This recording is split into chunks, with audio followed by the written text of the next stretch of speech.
Everybody wants a papa sometime, you know. Oh. Sit. Good boy. Stay.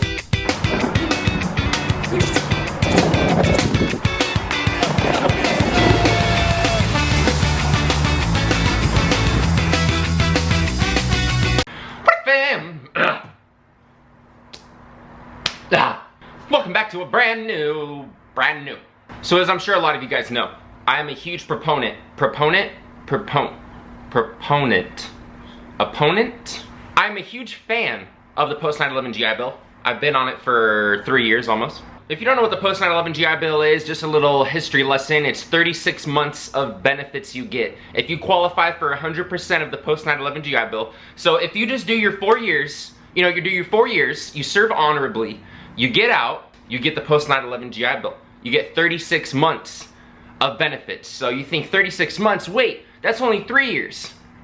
Wrong, 36 months, 4 years. A school year is 9 months. 9 times 4, 36, baby. I have done a couple of videos on my channel on the post 9/11 GI Bill. We're not gonna be talking about what it's about. This video, we're gonna be talking about the bad parts of it. Like I said, with the good comes the bad. If you wanna watch the videos where I talk more about what it is, just type in JTsuits, GI Bill, and a bunch of videos should come up. Now, to be frank, to be honest with you guys, it took me a while to come up with a couple bad things about the GI Bill, because I've only had, positive things pretty much to say, and positive experiences with it. So number one, the first bad thing is you're not gonna be making any money during the breaks, during the time you're not in school. On the post 9/11 GI Bill, you only get E5 BAH during the months you are in school. So for example, December, I only go to school 15 days out of the month at my university, because that's towards the end of the semester. In January, the beginning of the spring semester, I only go to school like 10 days out of the month.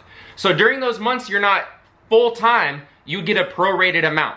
You only get a prorated amount for those days that you're in school. You don't get the whole E5 BAH. And then when summer comes along, July and August, there's no school at all.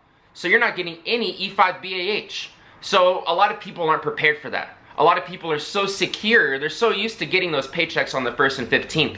They're not used to getting no money at all for the whole month. So not only do you have to freaking be really smart with your budgeting, you might have to get a job over the summer. But what your boy did, I went to school year round.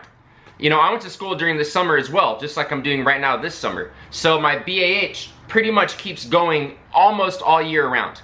For example, this month in June, I started my classes on the 19th of June, so I only got a prorated amount from the 19th to the 1st of July. And then my classes end on the 15th of July, so I only get a prorated amount from the 1st of July to the 15th. And then in August, I don't go to school at all. My fall semester at Cal Lutheran University doesn't start until September 1st, or like the very, very end of August, so I'm not gonna get any money. So that's just a little bad thing. You gotta be really smart with your budgeting, and you might have to go to school year round if you wanna keep that E5 BAH rolling in, or you gotta get a job. All right, this second one, part of being a civilian now. It's part of being a civilian. You have too much freedom. Some people say it's really easy in college. I'm not gonna lie. It's very easy to skip class and to not show up in classes. In the military, you're so used to being told what to do. Being told when to wipe your booty hole, when to wipe your gooty hole, when to go here, when to go there, when to dress what, when to eat. Everything. You're told what to do. Now you're a civilian, little Johnny boy, Seaman Smuckatelli's now living the civilian life. And everything's on you now. You have to show up to class. It was interesting when I had those battles with myself to be motivated, to go to class every day, to not skip. It is very, very easy to slip into skipping classes, not showing up at one, not showing up at another. If I can give you any advice, guys, people, men, women, F-18 light poles, gender fluid, Apache helicopters, don't skip classes. You don't even have to be the best student, but I can guarantee you, as long as you show up to every single class and pay attention, there's no way you're gonna fail. There's no way. If you're showing up to every class, you're gonna do fine. Now this third reason, we kind of just touched on it, but you can fail. You could fail classes. Take it from me, from somebody that I always consider myself a pretty good student. From freaking kindergarten, to middle school, to junior high, to high school.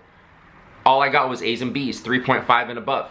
So I thought I was shit hot student. I thought college was gonna be a breeze. But boy, did I have a freaking wake-up call. My study habits from 18 to 23 when I was in the Navy, when I started back college again after I got out, no study habits. Like I just said, it was very hard for me to get motivated to show up to classes when I know they're not taking attendance and you can just skip. And I'm not gonna lie to you guys, you know, I've withdrew from a couple classes in my college career, like 2 or 3, where I wasn't doing too hot the first couple weeks and I didn't show up. I was a little overwhelmed, especially my first year in college.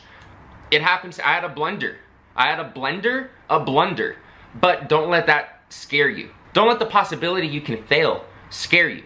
Use that as motivation. That is a common critique you hear about the GI Bill. There's a lot of people getting out of the military, whatever branch, Army, Marines. But whatever branch, they're scared to go back into school and to get their study habits back, and they're scared, people are scared to fail. You can't be scared. You develop so many freaking good habits and techniques and skills in the military that you know you can push yourself. Now this fourth one, I didn't really experience this stuff.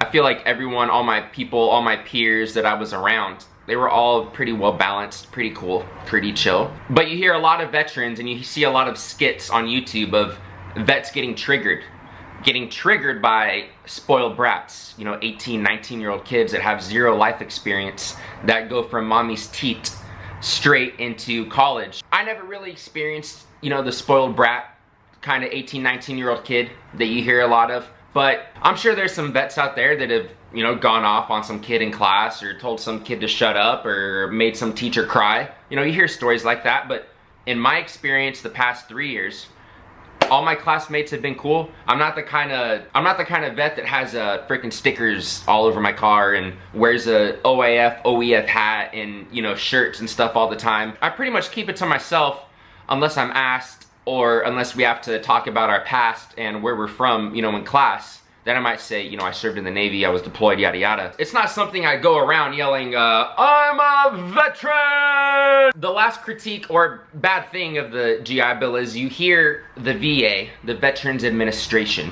they don't pay you. You don't get your money. They messed up. They did this, they did that. That's on you. I gotta say, that's a bunch of BS. I've never had any late payments. I've never got not certified for my classes. I've never not received my book stipend. I've never not received my BAH. Everything has always been on time because I made sure the VA was not messing up. I always call them. I am up in the VA's freaking goody hole so deep, they have no reason to ever mess up my benefits. At the beginning of each semester, when you're gonna go to class, you have to send in a certification request so the VA can get your benefits going for that semester and send you all your stuff, all your stipends, all your money. I never let them fail. I'm literally calling them, if not every day, every freaking hour. Like, am I good? You guys got my stuff? You got my paperwork? You're good? Everything good? Everything routing? Everything good? Everything good? Good, good, good? I heard myself when I was getting out all these misconceptions, all these bad things about the GI Bill in 2015, and like I said, I never let them fail. I made it a mission to set up the VA for success. You know, just like I knew, that the VA has this mantra around them. So how are you gonna complain that they don't pay your stuff if you're not on them? If you're not calling them every day, just make sure all your stuff's good. Be on it. Be on them. In them. Alright fam, that's gonna be wrapping up this video on the GI Bill. I hope this educated some of you guys. I hope this educated you guys. I hope you learned a little bit more about the GI Bill and gave you more comfort into going to university and college, because if I can do it, gosh darn, you can do it, poppies. I'll see you guys tomorrow though. We're back on the grind. New daily videos on the channel. I got a bunch of awesome videos coming out very, very soon. Thank you so much for all the support. Let me know if you want to have some new shirts. Let me know if you want the JTsuits shirt released for a couple days. I have been getting a lot of people message me saying, you selling the shirts again? You selling the shirts again? I'm coming out with Papa shirts soon, but not right now. But I can re-release more of the JTsuits shirt with the anchor and the What Up Fam on the back. Let me know. Let me know. Social media below as always. I know I don't really say this on my videos. I'm not really a huge proponent of asking for likes and telling you to subscribe. I think it's pretty obvious. If you like the content, you'll do it yourself. But if you enjoyed the video, make sure you give it a thumbs up because it helps the channel grow and it helps my boy Papa. Come here, boy.